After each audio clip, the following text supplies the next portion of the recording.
নারায়ণগঞ্জের বন্দরে রাষ্ট্রীয় মর্যাদায় চিরনিদ্রায় শায়িত হলেন ৭১-এর বীর মুক্তিযোদ্ধা আবুল কাশেম ওরফে মুক্তি Kashem.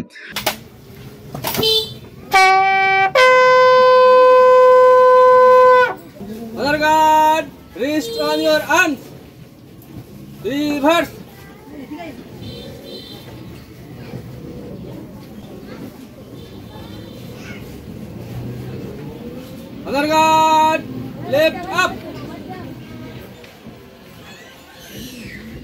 right up, Honor Guard, মরহুম বীর মুক্তিযোদ্ধা আবুল কাশেমের স্মরণে 1 মিনিট নীরবতা পালন হবে। উপস্থিত জনতা আমাদের সাথে শরীক হবেন। এই সময় আমার আপে শুরু হবে, আমার আপে শেষ হবে। দল আপ। শনিবার সকাল 6:30টার দিকে বার্ধক্যজনিত কারণে কামতাল গ্রামে নিজ বাড়িতে শেষ নিঃশ্বাস ত্যাগ করেন তিনি।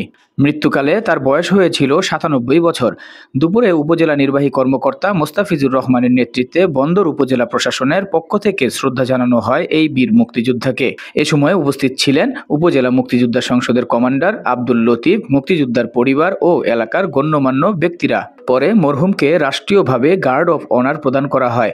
এ সময় কামতাল তদন্ত কেন্দ্রের পুলিশ পরিদর্শক জহিরুল ইসলাম সহ সঙ্গীয় ফোর্স উপস্থিত ছিলেন। বীর মুক্তিযোদ্ধা আবুল কাশেমের মৃত্যুতে এলাকায় শোকের ছায়া নেমে এসেছে।